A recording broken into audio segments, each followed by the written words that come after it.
When a single joint in a highway overpass or a high-pressure pipeline fails, the consequences are immediate and severe. The physical integrity of that infrastructure relies entirely on the precision of a weld. That level of responsibility applies across the board, whether you are fusing sections of industrial piping, securing structural beams for a commercial high-rise, or assembling heavy-duty construction scaffolding. This photograph captures how welding has long been a bedrock industrial trade. For decades, it has demanded immense focus and a steady hand to manipulate extreme heat and fuse metals accurately. But there is a strict dividing line in the industry today. Being able to lay a bead in a backyard workshop is entirely different from holding an official, industry-recognized qualification. To cross that line, you have to navigate the National Certification Framework. Let's look at the exact steps required to transform raw skills into a legally recognized red steel artisan status. Looking at this aerial view of a steelworks facility, you can see the scale of operations that requires certified welders to keep production moving safely. To work on sites like this, the standard route is an apprenticeship or learnership. This path splits your time between classroom theory, workshop practice, and supervised on-site experience.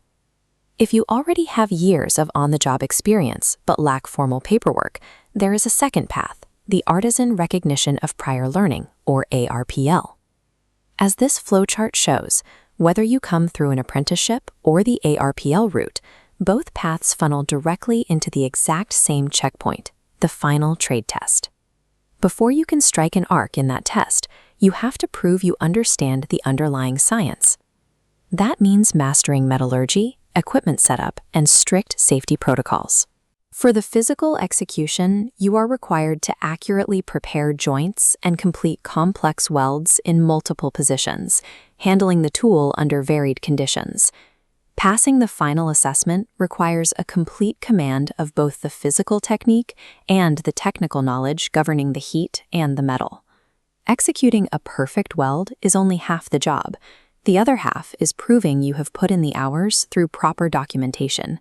If you are on the apprenticeship route, you must maintain a detailed daily logbook tracking every task and technique you practice. Every single hour recorded in that logbook has to be verified and signed off by a qualified supervisor or mentor. Without their signature, the hours do not count toward your requirements. For ARPL candidates, you must compile a comprehensive portfolio of evidence. This is a collection of work records, employer letters, and project evidence that legally validates your historical experience. To apply for the final test, you compile a specific document pack. This includes your identification, any previous training certificates, and that completed logbook or portfolio. No matter how skilled you are with a torch, you cannot secure a trade test date without submitting this verified administrative paperwork. Once your paperwork is approved, you report to an accredited trade test center. This is the final physical and theoretical hurdle before certification. As the visor comes down, the assessment begins. You will undergo strict formative, theoretical, and practical evaluations to prove your competence under observation. This timeline shows what happens after you pass. The test center sends results to the SETA within 5 days. The SETA has 10 days to forward documents to NAMB for moderation. NAMB recommends your application to the QCTO to issue your certificate within 21 days. Assuming all your documentation is submitted timelessly and correctly, this entire process takes about 3 months. During this wait, direct any questions about your certificate to your test center, not the QCTO. This rigorous multi-agency verification process is exactly what gives the Red Seal credential point legal weight and industry trust. Despite knowing the route, candidates still fail at the final stages due to a few specific, avoidable mistakes. Ignoring safety protocols is a guaranteed failure. If you fail to use the correct personal protective equipment or ignore site safety files during your practical assessment, you will be disqualified. Administratively, candidates get rejected for arriving with weak evidence.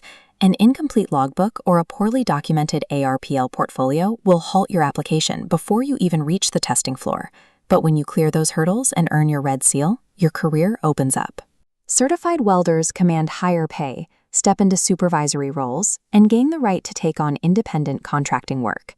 Navigating the QCTO certification route takes time and discipline, but it is the required path to becoming a recognized professional in the trades.